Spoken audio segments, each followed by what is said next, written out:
Depois que você aprende a vender muito, se torna um especialista em vendas, está na hora de você avançar para o próximo passo, que é aprender a lidar melhor com o dinheiro que entra.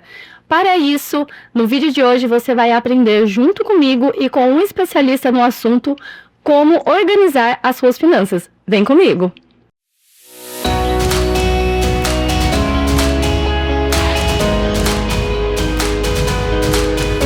Olá, seja muito bem-vindo ao canal É de Vendas, o canal que te ensina a vender cada vez mais. Eu sou Mara Camargo, especialista em alta performance em vendas. E hoje, nesse vídeo, você vai aprender comigo e com um especialista no assunto como administrar melhor as suas finanças, organizar o seu dinheiro, o seu fluxo de caixa, para que você consiga prosperar cada vez mais. Para isso, eu apresento neste momento Paulo Terossi, consultor financeiro. Paulo, é um prazer ter você aqui hoje no canal. Muito obrigado, Mauro. O prazer é todo meu. Um abraço a todos os nossos telespectadores. Estamos aí para tirar as dúvidas do pessoal. Porque o caminho é esse mesmo, né, Paulo? Disse certo. Não adianta a gente querer ensinar sobre como lidar com o dinheiro se a pessoa ainda não está vendendo. Para eu lidar com o dinheiro, eu preciso fazer caixa, fazer com que esse dinheiro entre. Só que chega um momento que o empreendedor ou o vendedor que está faturando muito ali, está ganhando muita bonificação, ele fica perdido, começa até a ficar com medo do dinheiro, porque fala, nossa, mas está entrando esse monte e eu não estou vendo o dinheiro sobrar na minha conta, eu não estou vendo a organização financeira do meu negócio ou dos planos que eu tenho, parece que eu trabalho e não estou saindo do lugar. E às vezes não é nem por falta de vendas, o faturamento está legal, está batendo as metas. Então você, como consultor financeiro, onde entra o seu trabalho nesse contexto? Mara, muito bem colocado o que você fez, mas na verdade é simples, mas a maioria das pessoas não tomam os cuidados adequados a hora que abre a empresa, né? Então, todo mundo tem um sonho, abre empresa, geralmente abre com muito pouco dinheiro, quase nada, e vai para a luta. E a gente sabe que ser empreendedor no Brasil hoje é uma batalha. Só que eu não posso ir para a batalha despreparado. Com certeza. Né? Não é para amadores. Não, o Brasil não é para amador. Então, o que acontece? São alguns mecanismos simples que a empresa, que o gestor tem que ter, que ele consegue enxergar melhor a empresa dele. Né? Eu posso ter uma venda boa, posso ter um markup bom, mas eu posso ter uma despesa muito alta. Eu posso ter um markup ruim, mas eu posso ter uma estrutura lucrativa. Então, eu tenho que entender cada número de cada empresa. Se nós falarmos aqui que onde você atua mais, que são lojas de roupas, né, geralmente tem markups margens maiores. Mas qual o volume que ele está vendendo? Ou que ele tem que vender? Tem uma ferramenta para isso. Quanto ele está gastando? Que é muito comum, a pessoa põe todo o dinheiro que tem no investimento inicial e aí ele não tem dinheiro para a vida dele, para a sobrevivência dele. Nisso ele começa a vender, ele já começa a tirar dinheiro do caixa. E quanto é o dinheiro do caixa? Ninguém tem um salário definido, tira conforme a necessidade da casa dele. E aí que começam os problemas já no primeiro mês. Não precisa andar muito. Não separam as coisas, não contabiliza. Na verdade, se você pegar por literatura, quando você vai para uma empresa, você teria que ter dinheiro para um ano para se manter antes de tirar dinheiro da empresa. E eu não estou falando de lucro, estou falando de salário. Entendeu? Salário do dono. Mas dono tem que ter salário? Sim, dono tem que ter salário. Não é para pôr a mão no caixa a hora que precisa. Não funciona. A empresa é minha, o caixa é meu, então se ele que precisar. Não faz. A maioria, ou a 99% faz assim, mas não é correto. Porque, primeiro, não marca, então não sabe nem quanto está pegando. Não sabe se gastou 3, 5 ou 10. Quanto a empresa está vendendo? Quanto ele está precisando repor de estoque? Então, todo esse mecanismo financeiro faz que o dinheiro está entrando no caixa, e ele pode não estar vendo dinheiro, ou porque está gastando muito, ou porque o estoque está muito alto, ou porque ele não está recebendo o que ele vendeu. Não é uma coisa única. Ou está tudo junto nisso aí. Então, são coisas que o empreendedor hoje ele tem que entrar sabendo marcar as despesas da empresa, o que é dele separado, entender quando está vendendo, qual o custo de reposição dessa mercadoria, né, que a gente chama do lucro bruto, depois tem os impostos, vai ter a comissão dos vendedores, do lucro bruto, vai ter as despesas fixas, água, luz, telefone, aluguel, contador, tem um monte de coisa que ele vai pagar para depois sobrar o lucro, que geralmente ele não vê esse dinheiro no momento, porque ele está tendo dinheiro no estoque parado. Então, isso no momento que a empresa abriu, né? Está abrindo. No decorrer do tempo, se ele está gerando lucro, é para começar a sobrar o dinheiro. Mas, se ele começa a gastar muito ou comprar muito, vai ter problema. Está trabalhando, a operação pode ser lucrativa, mas o dinheiro sumiu. Ah, mas como pode isso? Porque entre você entender o lucro da operação e ter dinheiro no caixa, os dois conversam, mas não se misturam. São duas coisas diferentes, né? Tem que saber entender a diferença de um para o outro para não fazer confusão. Então, uma empresa que vende 50 mil, vamos falar assim, que ela vai usar 25 mil de mercadoria que é o que ela vendeu. Certo. Se ela pôs o markup vezes 2, sobra 25. Dos 25 ela vai tirar o imposto. Ô Paulo, só interrompendo um pouquinho para o pessoal entender que você trouxe algumas vezes, antes de prosseguir, esse termo markup. Só para o pessoal de casa entender o que é o markup. Markup é a margem que você coloca em cima do custo. Vamos falar assim, eu vou pôr 140%. Então, comprei por 100, vou vender por 240. Mas qual a margem real? Não é essa cota. Não existe lucro de 100%. Entendi. Que margem de contribuição é diferente de mercado. A margem de contribuição é o lucro. Certo. Porque aí eu vou pegar, se eu paguei 100, vendi por 240, então sobrou para mim 140. Os 140 você divide pelos 240, que vai ser a margem sua, que deve ser aí por volta de 55%. Ou seja, nunca vai ultrapassar 100%, né? Olha que conta interessante. Eu comprei um produto por R$10 e vendi por 1.000. Sabe quanto é a markup disso? 9.900%. Qual a margem de contribuição? 99%. Porque de 1.000, 1% é o custo. Eu paguei R$10 e vendi por 1.000. Então nunca vai existir lucro de 100%. Agora, markup é infinito. Você pode pôr o markup que você quer. Então, quando eu estou falando assim, paguei 100 e vendi por 200, estou ganhando 100%. Não está ganhando 100%. Você pôs o dobro de margem em cima do custo. Mas o lucro se mede ao contrário. É do preço de venda menos o custo sobre o lucro. Esse lucro você divide pelo preço de venda, não pelo custo da mercadoria. É aí que todo mundo se engana. Mas eu ganho 120%. Não ganho 120%. Entendeu? Eu paguei 100 e vendi por 170, pus 70% de markup. Qual a margem real disso? 41%. Então, quando eu faço lá a continha... Conta, né? Já faz assim, tudo de cabeça. Então, você vai lá. Tem uma calculadora ali. Eu vendi 10 mil, eu vendi 50 mil, tirei 25, quanto sobrou para mim? 25. Então, sobrou 50% na minha venda, não 100%. Eu paguei mercado, eu comprei mercadoria. E não é o que eu estou comprando, que eu estou pondo nessa conta. É o que eu usei do meu estoque para vender 50 mil. É diferente também o volume de compra que você está tendo. Desses 25 que sobrou, você vai ter a comissão do vendedor, você vai ter os impostos, você vai ter as despesas fixas. Quanto vai sobrar lá embaixo? 10 mil? 5 mil? Cada empresa vai ter sua estrutura de despesa. Entendeu? Passar a fazer sub. E esse lucro que deu lá, eu posso pegar ele? Claro que não, porque você precisa de lucro para investir na empresa, para sua empresa crescer. Então você tem que ter salário. Eu trabalhei 1 ano, deu lucro à empresa de 100 mil e eu tenho lá uns 80 mil no banco. Eu posso pegar parte disso como distribuição de lucro fora o meu salário? Sim, pode e deve, você trabalha para isso. Mas às vezes eu tenho lucro na operação, eu estou vendo que eu estou crescendo, mas eu não tenho dinheiro no caixa, porque está tudo no meu estoque, eu tenho no meu contas a receber, que eu vou demorar para receber. E você falou sobre o estoque. E aí, o que traz como uma reflexão importante, que até entra nessa parte de vendas, que muitos empreendedores, empresários, eles ficam numa dúvida assim, estoque parado é dinheiro parado, né? A gente sabe disso. É ladrão de dinheiro. É o ladrão de dinheiro. E aí, existem estratégias de vendas que não necessariamente precisa fazer descontos absurdos para promover esses produtos. Existem várias formas. Só que chega a um nível que aquele produto ele está há muito tempo ali parado, que não existe outra forma. O melhor jeito mesmo é fazer a liquidação, por isso que a maioria das empresas fazem liquidação 2 vezes por ano, pelo menos, ou 3, né, na época de Black Friday, que é muito, muito popular. E aí a dúvida que entra é a seguinte: O que compensa mais?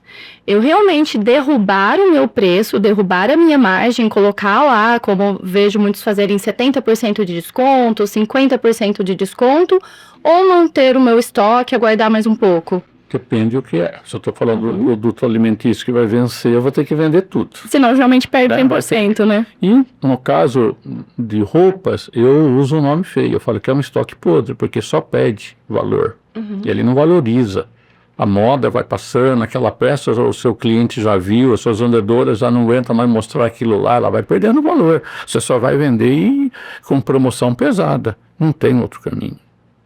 Entendeu? Certo. Agora, como que eu diminuo o meu tempo de promoção, na necessidade de promoção, com uma boa gestão financeira, utilizando bem o caixa, tendo usar com sabedoria a questão da gestão do dinheiro e mantendo o estoque sob controle. Que às vezes a pessoa exagera naquela questão de querer ter muito estoque para vender, só que não vende. Vamos falar, eu tenho uma loja que vende 100 mil por mês. Aí eu vou lá, consigo 2 marcas maravilhosas para pôr na loja. Eu compro mais, aumento o meu estoque. Quanto eu estou vendendo? 100 mil. Porque os 100 mil que eu tinha distribuiu em outras marcas, no mesmo público, não aumentei meu público. E aí o estoque sobrou. Como é que eu vou sair dessa? Só na promoção. Não tem o que fazer. Você entendeu? Como que eu posso ter uma loja de roupa com um estoque em valor para 11 meses. Eu tive clientes dessa maneira. Está esgoelado lá para poder pagar as contas e o estoque para 11 meses, quer dizer, já está para o ano inteiro, outono, verão, inverno, quer dizer, como que vive? E falando do setor de modas, o cliente está sempre querendo novidade, né? O setor de modas é um que eu vejo que, assim, aquele cliente que é fiel, ele toda semana está dando uma passadinha ali na loja para conferir alguma coisa, para garantir algo de final de semana. Paulo, quando a gente se anima de ter uma marca nova, meu público, eu vou dividir a venda no meu público, porque eu não tive um incremento de clientes, ou é uma marca que eu vou conquistar um público diferente. Exato. Porque se faz só a troca. A pessoa que vai para São Paulo, faz a compra lá para o entrega e vem para vender. Vai lá e compra um valor. Não vende, vamos falar, eu vou à mão, vai trouxe umas peças que não venderam, deixou aquele estoque lá e vai para São Paulo e traz outras coisas. O que ela vai fazer com aquele negócio que está ficando lá? Ela está usando todos os recursos da empresa, comprando outro estoque e não está vendendo aquele. O dinheiro vai evaporar. Do que ela vai falar com aquela peça que não vendeu? E se eu nem na promoção ela vender? O que eu vou fazer com aquilo? Entendeu? Então são coisas que tem que entender. Não é tão difícil. É uma questão de estudo, de um pouquinho de paciência, prudência, estudar um pouquinho o seu mercado, quem é seu cliente. Você entendeu? Aquela marca que veio com uma proposta maravilhosa, que aquela marca vai ser compensatória para a empresa? Né? Ou eu só vou pôr dinheiro, vai ser bonito eu falar que eu vendo tal marca, mas quando eu fecho a coleção, eu não vendi nem 50% da coleção. Como é que eu pago? E você falou uma coisa aqui na promoção, desconto de 70%. Ou seja, paguei 100, vamos voltar na continha, paguei 100, vendi por 240. Eu estou com 55% de margem, dei 70% de desconto. Eu estou fazendo um dinheiro que não cobre nem o que eu paguei. Infelizmente, isso é normal no ramo da moda, de roupas. É normal. Por quê? Porque geralmente nós temos excesso de estoque. E quem que está aprendendo com isso? O consumidor. É verdade. Chega a certa época, eu não compro mais, vou esperar a promoção. Vou esperar. E você sabe que uma vez eu ouvi até um comentário negativo de uma cliente a respeito disso? Foi assim, até um olhar curioso que me fez também ter uma percepção diferente a respeito de promoção. Claro, promoção é o que eu sempre falo, é uma das estratégias, mas não é a única, e as pessoas usam de uma única. Não é tudo brasileiro, né? Exatamente, eles gostam. Mas o que a cliente falou uma vez? Falou assim, sabe que eu fui numa loja e eu tinha visto uma peça, ela custava, vou dar o mesmo exemplo, ela custava R$240, eu voltei na loja depois de um tempo, ela estava por 80. Ou seja, quanto que essa loja lucra em cima da gente? Então, olha o olhar negativo, né, que ela teve quanto a isso. O grande problema de fazer a promoção e outra coisa, você vai numa semana, você paga o 240. Aí você vai na semana que vem, tá 800, a raiva sua que fiz. Entendeu? Mas aí a questão é um pouquinho mais elaborado do que a questão somente dos números, porque é estratégia de mercado, estratégia de marca, estratégia, o público que a loja atende, se tem masculino e feminino, se é só feminino, se é infantil. Infantil é uma encrenca, né? Entendeu? Porque é muito difícil fazer moda infantil. Então, tem que ver. Então, cada um tem que estudar o seu negócio. Tipo, entender um pouquinho dos números, fazer continha. Você não sabe fazer planilha, não, faz conta à mão, faz no caderno, tudo que está gastando, quanto está pagando do estoque, qual é o volume que você tem no estoque. Se eu vendo 100 mil por mês, estou usando 50 de estoque, se eu estou com 500 mil de estoque, está demais. Eu preciso baixar esse estoque para 300. Sei. Porque eu estou com 200 mil a mais de estoque lá. Né? Eu estou falando só numa loja bem aqui, né? Então são coisas que a pessoa no mês a mês, no dia a dia fazendo conta lá, ela consegue enxergar isso.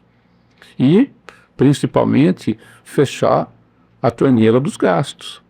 Com certeza. Tanto da empresa, gastar o estritamente necessário, porque precisa de investimento. Hoje você precisa de investimento em informática, você precisa de investimento em marketing, que é fundamental, precisa de treinamento, às vezes, precisa de consultor, porque não consegue entender tudo sozinho, e não é tudo na internet que você vai conseguir. Então tem muitas coisas que ela vai ter que investir, vai ter que gastar. E o gestor, a gestora, tem que tomar cuidado com o próprio dinheiro, com o salário dele. Falando no salário dele, já que você tocou nesse assunto, uma situação hipotética, que enquanto você estava falando, eu tive essa dúvida. Vamos supor que no final do mês ficou lá um lucro de 5 mil reais, um lucro livre, né? Só que aí, nesses 5 mil, ainda não estava descontado para o Labore, que também não tá certa a conta, porque eu já tinha que descontar. Mas aí fica aquela dúvida assim, e agora, o que eu faço? Eu deixo esse dinheiro aqui no meu caixa para movimentar mais, ou eu retiro porque eu tenho minhas contas pessoais? Você já passou a deixa da organização, né? Que o certo é já se organizar para pelo menos um ano para que isso não aconteça. Mas tá lá aquele empreendedor que está se aventurando no negócio. Ele precisa do dinheiro. Ele precisa do dinheiro, mas fica aquele negócio. E aí, vou tirar tudo? Vou deixar meu caixa da empresa limpo? Veja bem, é a mesma coisa. Às vezes ele vai tirar os 5 mil que é lucro, tá?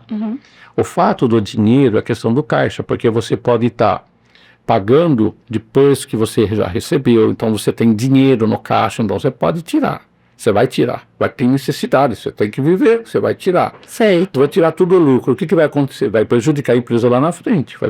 A empresa deixa de ter uma reserva financeira para que se der uma dor de barriga lá e vendeu menos, precisou vencer um título antecipado, precisa comprar alguma coisa à vista, cadê o dinheiro da empresa? É a prudência, é o planejamento que você tem que fazer. Entendeu? Então, assim, o problema que as pessoas, muitas empresas que eu atendi, tiram muito mais, que às vezes até lucro. Uma empresa pequena, entendeu? Ou, vamos falar um número assim, se eu vender 50 mil, eu vou tirar 5 mil. É pouco dinheiro para uma família, vamos pensar assim, né? Mas 5 mil é 10% do faturamento. Mas 5 mil é pouco dinheiro. E na empresa que eu atendo, que vende 1 milhão, e o cara tira 100 mil, é os mesmos 10%, só que está tirando 100 mil. Ele vai ter uma vida muito melhor, está tudo certinho, a empresa está lucrativa, está ótimo, mas precisa tirar 100. Certo. Se eu não tenho um orçamento doméstico e uso a minha empresa como quintal da minha casa, não tem jeito. Vou falar um ditadozinho aqui. Não adianta entrar o dinheiro de carroça e sair de carreta. Não vai funcionar. Não vai funcionar. Então, tudo é prudência. Mas qual a porcentagem que eu posso tirar como salário para o Labore? Não tem uma fórmula de bolo.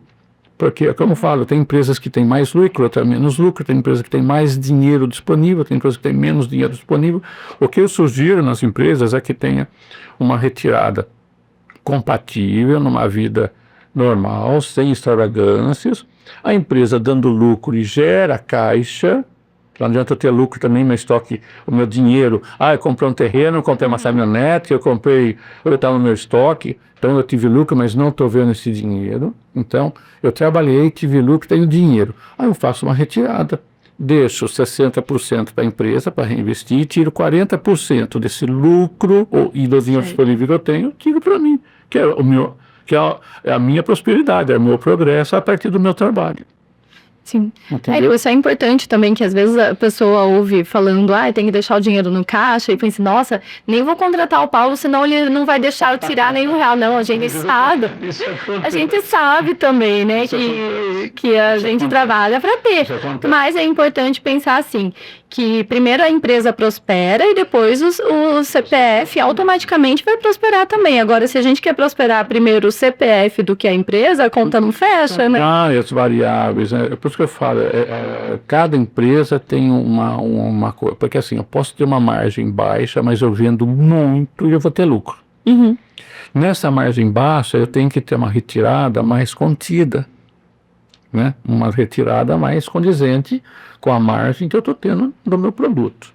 Até porque os riscos são maiores, né? Qualquer risco que tem ali quando a margem é baixa. Baixa, ninguém não impede você de ganhar dinheiro, mas você tem negócio mais arriscado. Na margem maior, também não adianta ter uma margem boa se o volume de vendas é pequeno. Não adianta falar assim, nossa, mas eu fiz vezes 3 no meu pedido, meu preço, paguei 100 e vendi por 300, quer dizer, o custo é 33%, estou com 66% de margem. Tudo bem, mas quanto você está vendendo por mês? 10 mil. Por que eu jeito? Você vai pegar uma lojinha de bijuteria, dá um lucro muito grande, mas ela vende só 10 mil, 15 mil, que dinheiro vai sobrar? Exato. Entendeu? Então são coisas... Por isso que vendas e finanças caminham juntos, né? Controle. Não tem outro caminho. Marcação. Entender um pouquinho. Tem muitas coisas, tem muita informação que hoje uma pessoa que não consegue contratar um consultor, não quer contratar um consultor, tem muitas coisas que você estuda pela internet. Agora tem que estudar, tem que trabalhar. Controle. É um pouco mais longo, né, Paulo? Ele dá trabalho, mas eu tenho que ter controle. Tem que estar no meu escopo de trabalho isso. Entendeu? Eu não faço, eu vou pegando as coisas, eu vou pagando. Não pode. Não, por quê? Eu tenho um minuto muito bom de venda, eu tiro dinheiro. Depois eu fiz uma promoção, o dinheiro entrou, mas tudo é lucro, se eu estou dando um monte de desconto. Não é lucro. Eu vou ter possivelmente um prejuízo operacional, mas eu vou ter dinheiro no caixa, eu vou tirar todo esse dinheiro. Vou ter um giro ali, né? Eu só tirei um estoque ruim e eu transformei isso em dinheiro, mas com um preço horroroso. Então, na operação, possivelmente aquele mês, vai mostrar um prejuízo. Eu vou quebrar com esse prejuízo? Não, você precisa fazer o dinheiro, que é um estoque que está lá. Você não consegue vender, só vai sair na promoção. Tá? Então não tiver um bom dinheiro, eu vou pegar todo esse dinheiro? Claro que não, eu preciso repor para pagar a coleção nova. Eu preciso pagar minhas despesas. Então, não é tudo que entra que pode tirar. Porque também todo mundo é assim, né? Tem as épocas de promoção, todo mundo vende, fica feliz, o consumidor fica feliz. E o mês seguinte, não vende nada. Todo mundo encheu o guarda-roupa, às vezes compra roupa que nem usa, né? Porque estava barato. Você faz isso, né? Mulheres, né? Sabe como é assim? Não, mas no fundo a gente precisa de tudo, tá? Tá certo. Então, vamos falar assim, vendeu. Aí no outro mês, não vai comprar. Então dá uma queda de venda. E como é que você paga as despesas no mês seguinte? Então, por isso que no meu trabalho especificamente, o meu acompanhamento é mensal, com períodos de apuração, assim, dentro de cada mês eu separo por semestre a totalização do ano. Então, todo o meu controle, eu vou assim, sempre o empresário tem todos os dados na mão de maneira muito rápida. Olhando sempre para o futuro, né, Paulinho? Agindo no agora, mas olha lá na frente. Tem que planejar para frente. Pelo menos um ano. Pelo menos um. Né? O ideal é mais, mas pelo menos um. Então, eu tenho essa situação da informação da operação, se é lucro ou prejuízo, e depois a parte da gestão financeira, que é outro departamento, é de outra forma que a gente vê. Então, eu tenho também a mesma coisa. Eu faço uma projeção, eu gosto muito de trabalhar o fluxo de caixa, a minha necessidade de dinheiro do futuro, para 8 semanas, 2 meses. Eu não faço lesão para 5 anos, eu não faço isso, né? Principalmente em empresas... Também porque muda muito, né, o mercado. Isso, né? E às vezes você pega uma pessoa assim que é uma empresa pequena, é familiar, a pessoa não tem um conhecimento técnico tão grande, o que eu vou fazer um plano para 5 anos? Não, eu quero agora, mal para 5 meses. Exatamente. Então, o fluxo de caixa eu costumo fazer no máximo 8 semanas e atualizo toda semana.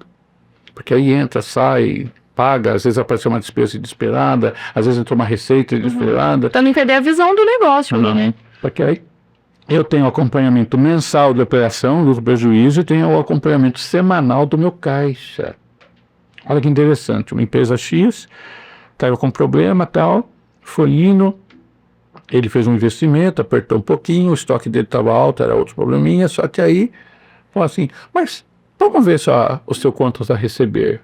Um absurdo de valor em atrasos, que não foi dado o devido tratamento naquela inadimplência.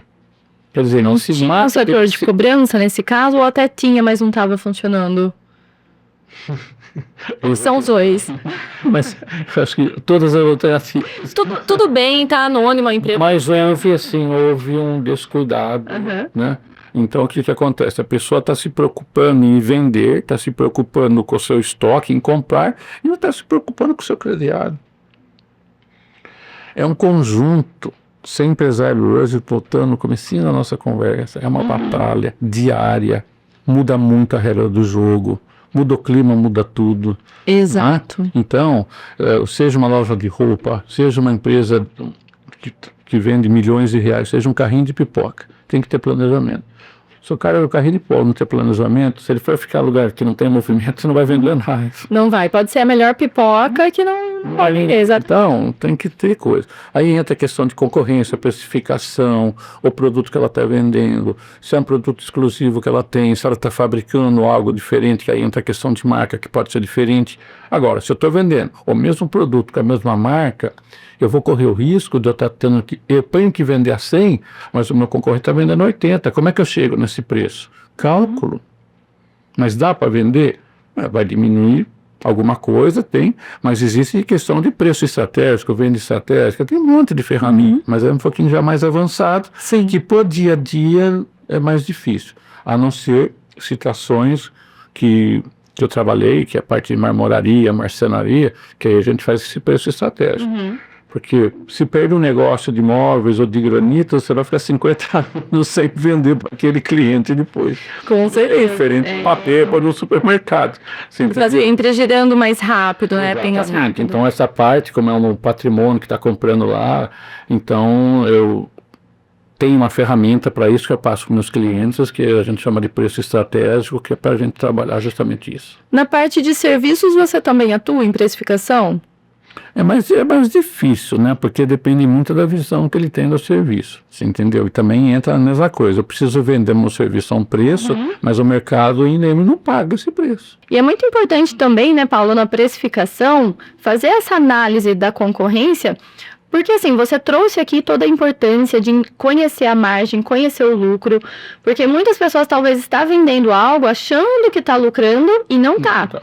E quando estuda o concorrente, é importante por 2 motivos. Primeiro, para entender se vale a pena entrar com aquele produto no mercado. E segundo, por que a pessoa tem que estudar a concorrência, porém ficar de olho na margem? Porque senão ela quer só acompanhar o preço do concorrente. Fala, não, peraí, igual você deu o exemplo, eu estou vendendo a 100, o concorrente está a 80, então vou ter que vender a 80 também.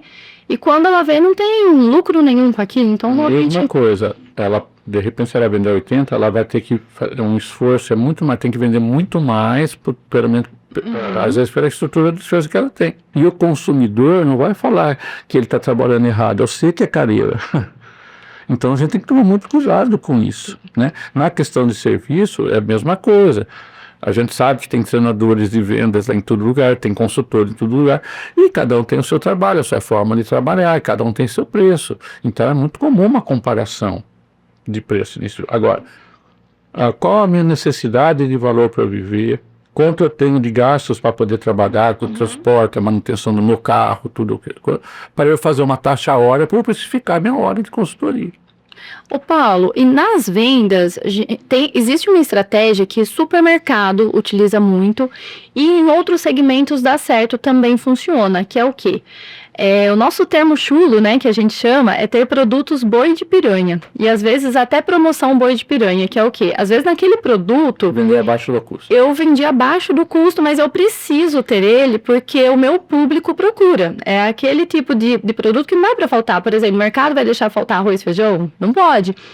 E eu não estou lucrando aquilo, só que eu lanço um preço bem abaixo para chamar clientes e ganho em outros produtos. Exato. É uma estratégia válida, mas assim, na sua visão como consultor financeiro, qual que é o percentual máximo ali, mais ou menos, que você define que precisa ter esse boi de piranha para também não prejudicar depois o resultado final? Vamos voltar. Volume de vendas e volume de despesa. Certo. Eu tenho que achar qual é a minha margem. Eu tenho mesmo na promoção lá, vamos pegar um supermercado, então tem uma venda total, com as promoções, tudo, eu tenho uma margem que vai sobrar, e eu tenho o volume de despesa. Então, quanto eu preciso vender naquela margem menor para pagar a despesa? Se eu coloco mais promoção, eu vou baixar mais minha margem. Naturalmente, eu tenho que vender mais volume para eu pagar a despesa. Aí entra a questão do ponto de equilíbrio. E o ponto de equilíbrio você utiliza também para colocar a meta, né? Que eu quero conversar sobre isso. Que é sobre falar de vendas e não falar sobre MES e assim, eu perder a oportunidade de estar aqui com o consultor financeiro. Não dá, né? Então, já entrando nesse assunto, como que eu, empreendedora, tô lá iniciando meu negócio do zero, tá tudo pronto, só que aí vem a questão, preciso vender. E a gente sabe, né? Eu já peguei muitas empresas ali em andamento, empresa antiga, que eu cheguei lá e não tinha meta. E aí, qual que é a meta? Não tem esse negócio de meta. Mas como assim? Não tem. Eu falo, gente, como que não tem? Como que as vendedoras vão saber quanto que precisa? Como que elas vão mirar, né, em algum número? E é muito importante, faz toda a diferença. Você tem uma meta? Eu tenho uma meta. De ano no mês? Tem. Tem? Atinge? Atinjo.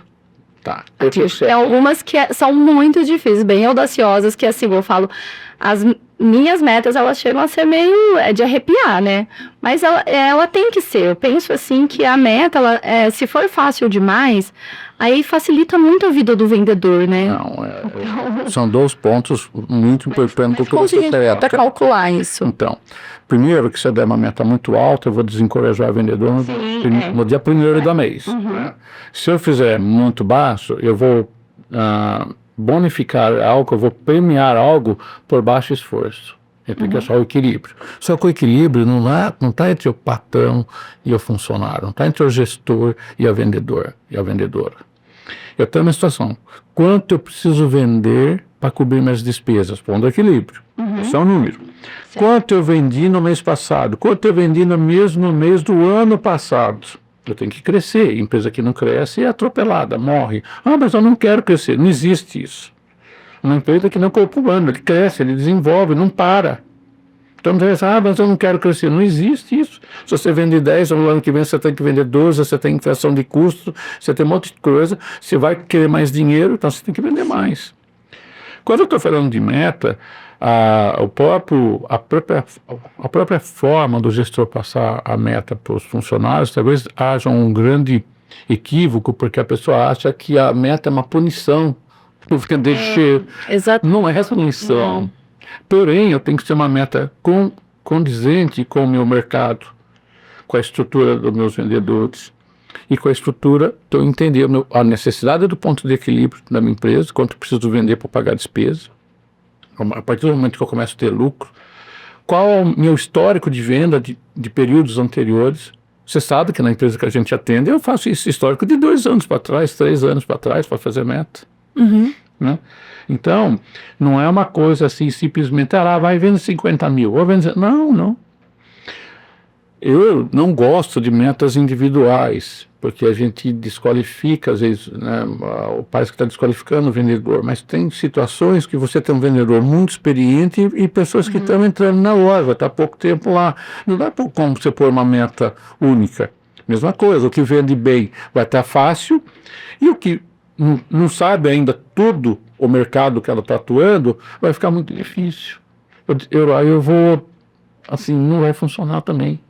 Exatamente. A meta ela tem que ser realista, né? Inclusive, ela tá na lei do Histórico do negócio, da empresa, da necessidade do caixa dela, na necessidade de gerar lucro, na necessidade de ele entender quanto ele vendeu ano passado, que ele tem que vender mais do que o ano passado, porque se ele trabalhou um ano, está tendo clientes novos, está fazendo, está desenvolvendo, a população cresceu, como é que eu vou crescer a minha venda? Inflação, né? Tudo. Então tem que crescer. Então a meta é fundamental, uma ferramenta da empresa precisar dos recursos para cumprir as suas obrigações de lucro e de caixa. Você fez uma pergunta que eu fiquei até meio balançada, porque eu fiquei pensando assim: será que eu ainda estou pensando como vendedor e eu deveria mudar o mood para empresário no sentido que eu tenho meta de faturamento, mas eu não tenho meta de lucro? Deveria ter. Eu acho que você tem que ter meta de investimento. Tá, explica pra gente. De repente você tem um período muito ruim, que eu já tive períodos ruins. Isso é o mercado de prestação de serviço, é que em qualquer outro tipo de negócio tem épocas boas e épocas ruins, você sabe disso. Sim. Entendeu? Então vamos falar assim, tem um mês que eu ganhei 10 mil, outro mês eu ganhei 15 mil, no outro eu ganhei só 5. Isso pode acontecer, certo? Então, eu fiz uma meta de investimento, porque o meu ganho é variável. Tem época que está muito bom, tem época que não está muito bom. Porém, eu tenho uma meta daquilo que entra, primeiro eu guardo, depois eu gasto. A ordem é essa, né? E a gente inverte. Aí sobra aquele... Sobrar, eu vou olhar. Japonesa, fui viajar. Não sobra. Fui viver a vida aí, só aquela mixaria. Pegar uma funcionária de loja hoje, piso salarial, 2 mil e pouquinho, ela ganha mais lá, mais um pouquinho de comissão. Se ela pegar 10% disso, vamos falar que ela tem um salário de, geral lá 2.500, não é baixo, mas se ela pegar R$250 e põe na poupança, aplicação ruimzinha, na poupança, põe lá R$250, e depois ela vai viver com os 250, no final de um ano, ela tem 3 mil. E se você sabe, assim, que trouxe uma reflexão importante. Só dos velhinhos, estou falando de... Porque o que eu percebo? Às vezes o vendedor, ele vai vendendo cada vez mais, só que chega um ponto que ele tá sempre assim, desmotivado e falando que tá ganhando pouco. Eu falo, gente, mas tá vendendo bem, tá superando as metas, tá vendendo cada vez mais. Nada, não tá vendo dinheiro. Gasta, né? Gasta tudo. E aí, qual que é o perigo? Vendedor, eu sou contra, eu falo aqui, é até polêmico, a pessoa tá num canal que é para vendedor e falar isso, mas é a minha opinião, o vendedor não tem que ganhar um salário fixo bom, tem que ser um salário fixo ali. Isso, ele tem que ser parte da produtividade dele, por isso que ele é vendedor. Exatamente, porque ele faz o trabalho, em qualquer empresa que você for, o setor que mais ganha é o comercial. Tem empresas que não dão suporte para o vendedor, que também a empresa não se atualiza, também tem, não é só vendedor aqui, nós temos empresários ruins, então é o balanço aí que tem que entender, você entendeu? Agora, olha que interessante, eu tenho um cliente, ele foi sócio de uma empresa que eu atendi, aí ele saiu tudo, foi tentar outras coisas, não deu nada certo, ele voltou a ser empresário, fatura R$40 mil a empresa dele. Ele é vendedor, entregador, faz tudo. Está cansado. E ele pediu ajuda. Fiz um bem bolado lá com ele, por causa de valor, né? E lá. Aí ele tinha assim, por que ele estava ferrado no caixa? Gastava mais do que podia. Ele gastava mais do que podia. Uma venda muito baixa, apesar de um lucro muito bom, mas o valor é baixo. E ele gastava muito. E ele recebia... Ele tinha uma herança lá da avó dele, não sei se eu não me lembro, era 2 apartamentinhos que ele recebe 5 mil, 2.500 reais de cada um. E fora que ele trabalhava na empresa, ele torrava os 5 mil também. Mas aonde você gasta? Lanche, pizza, restaurante, só entendeu? Aí eu fui brigando com ele, pus um limite de valor dentro da empresa. Você só vai poder tirar X da empresa. E do aluguel, ele passou a guardar dos 5 mil, ele passou a guardar R$2 mil. Ou seja, a empresa dá um lucro pequeno, porque a venda é pequena, mas dá lucro. Então ele gasta dentro do que a empresa pode pagar e já tem dinheiro guardado. Olha só. como transforma, né, Você o tem que estar cenário. amando, você tem que estar comando, você tem que ter atitude. Agora, se você falar, é que nem eu falei, eu vou emagrecer, semana que vem eu começo a parar de comer, não vai fazer nada. Semana que vem eu vou na academia, não vai. Então, você tem que fazer a voz de comando e fazer. Eu mesmo, com tudo que eu falo para as empresas, que desregulado com meus gastos também. Cartão, 6, 7, 10 pagamentos, tudo. Hoje eu não uso cartão acima de 3 pagamentos, raramente com 4. Não uso mais. E do que ele entra, primeiro eu tinha um valor para eu guardar e o restante entra no orçamento. Em casa, você sabe, tem minha mulher que ganha também, a gente junta tudo lá, então eu tenho um orçamento geral da minha casa, então do que eu ganho, do que a gente ganha, tira primeiro um valor e o restante a gente faz no orçamento. Assim prospera a empresa e prospera a universidade. Feito agora, seja um salário baixo ou um salário mais alto, uma empresa, como que uma empresa faz? Olha só, 90% das empresas pequenas, quando chega final do ano, não tem dinheiro para o 13º. Todo mundo. Como se o problema fosse só o 13º. Sim. Poxa, se ele pegar a folha dele, dividir por 12 e pôr lá um pouquinho cada mês, como uma despesa obrigatória ali, ele vai pôr nem pôr no envelope, pôr na gaveta, Sim. no final do ano ele não vai passar por... Mas é aquele negócio, primeiro eu separo isso, depois eu vejo o restante, né? Chegando no final do ano, porque tem empresa que vende muito, lojas, tudo, supermercado vai vender muito no final do ano, e tem empresa que não vende nada. De férias coletivas, e tem que pagar 13º. Eu trabalhava mesmo num ramo que chegava no final de ano não vendia, que era o ramo de emagrecimento. Final de dezembro, quem vai comprar, caía, despencava, todo mundo tava muito Eu consigo juntar pelo menos o 13º, ou quando eu tive minha empresa, eu fazia isso. Eu tinha um valorzinho que eu colocava em envelope, em dinheiro, chegava no final do ano, eu pagava o 13º. Que plenitude, né? Olha, é a atitude de cada um. Sim. Agora, vamos de qualquer jeito? Não, vou lutando, uma hora dá certo. Não. É uma hora dá muito errado, mas isso sim. Esporadicamente acontece de dar uma explosão e dar certo. Mas não é comum. Tem que estar atento ali. Tem coisas que são imprevistos, né? Problemas contábeis, fiscais, juros muito altos, crédito muito caro, problemas, a concorrência está muito difícil. A internet hoje você tem o mesmo produto com preços totalmente fáceis. Hoje você tem um mercado livre que você, dependendo da hora que você comprar, é capaz de chegar no mesmo dia na sua casa. E essa é a concorrência que nós estamos tendo hoje. Então você tem que planejar. Não dá para ser um aventureiro. Eu posso ir para a guerra, mas eu vou preparado, eu vou entendendo algumas coisas básicas. Saber fazer uma marcação de gasto e fazer o fluxo de caixa para saber, já é um avanço, assim, para quem nunca fez nada, é uma coisa absurda, já é ótimo isso. Começa devagarzinho, depois vai aprimorando. E é a questão de hábito. Como que eu crio hábito? Como que eu vou ter um hábito de fazer a marcação? Quando eu crio a regra. Eu vou fazer isso todo dia, regra. Depois, para isso acontecer, o que eu tenho que ter? Disciplina. Eu vou fazer, rindo, chorando, vou fazer. Pronto, vira um hábito. Perfeito. Paulo, a gente tá para encerrar daqui a pouco, nosso tempo tá chegando ao fim, mas eu quero uma última pergunta para você, porque a gente veio falando sobre metas. Eu trouxe esse tema polêmico também, que é o vendedor ganhar pouco no fixo. Por quê?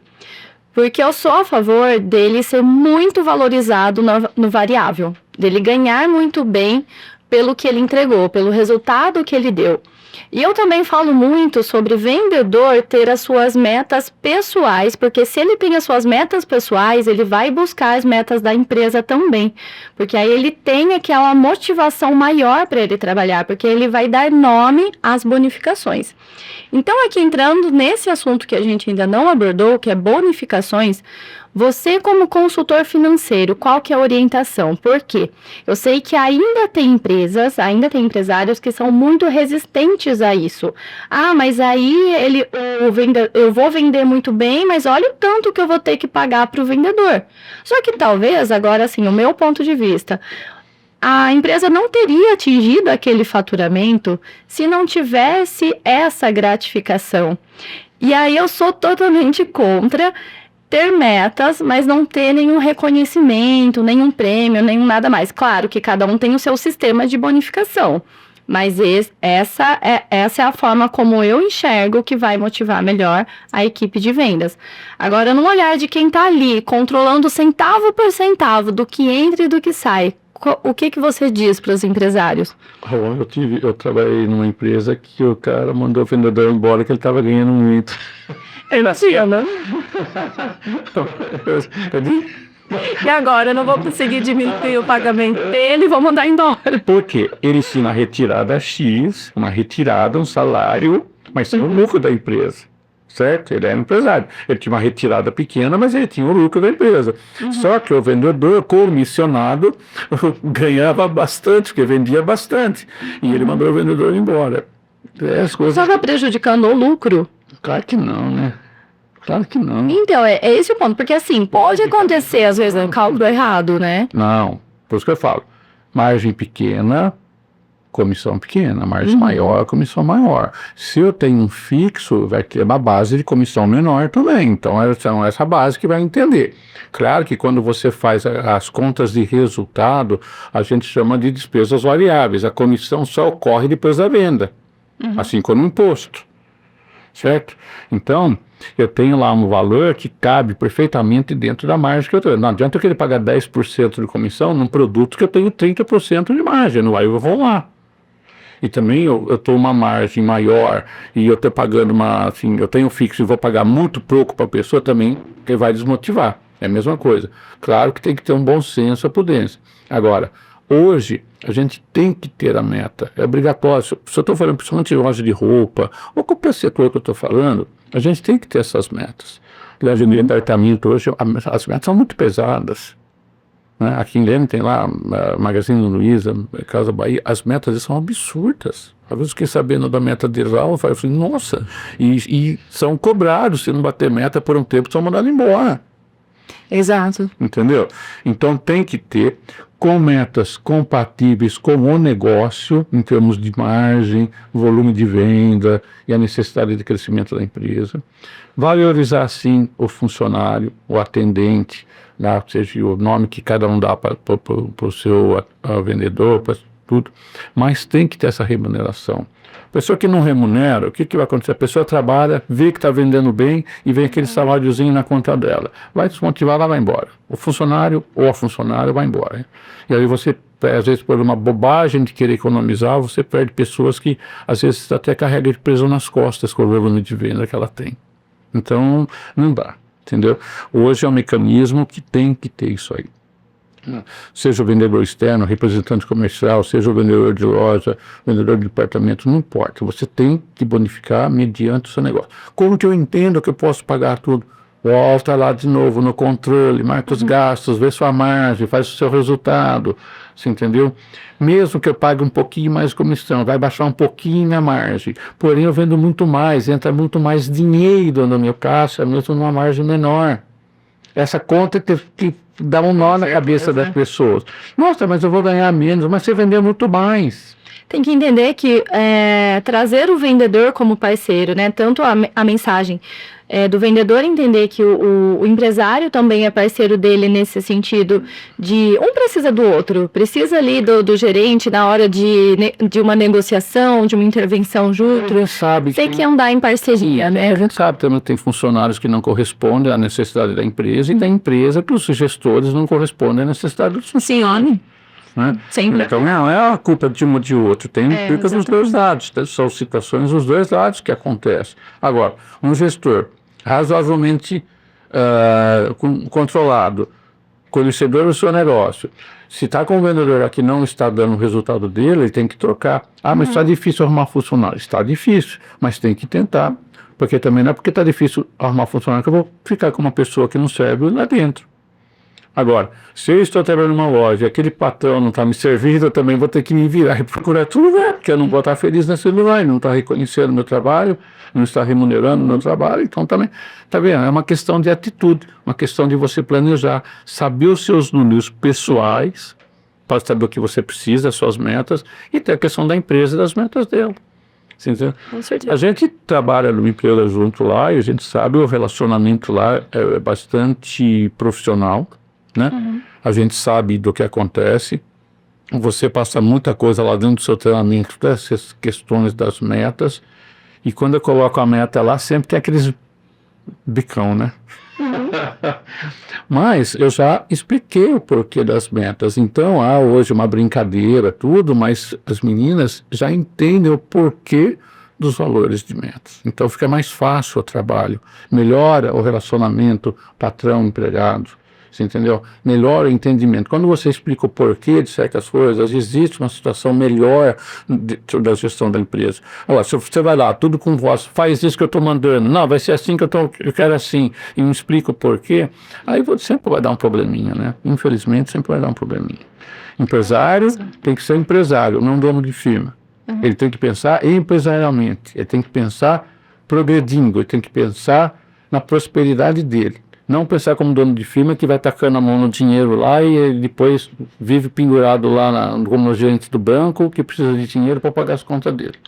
Muito bem colocado. Paulo, respondeu de forma muito ampla e perfeita a pergunta. Aliás, trouxe muito conhecimento aqui para o pessoal. A gente precisava mesmo de algo relacionado a dinheiro, a finanças, a essa organização, para que alavanquem ainda mais os seus negócios. Agora, com certeza, vão ficar ainda mais empolgados em vender, sabendo tudo que pode fazer com esse dinheiro. Pode. Te agradeço pela sua presença aqui. Muito obrigado. E você aí de casa, muito obrigado por estar aqui conosco. Quem ainda não é inscrito, já se inscreva no canal para receber muito mais conteúdos como esse. Te vejo no próximo vídeo. Até lá!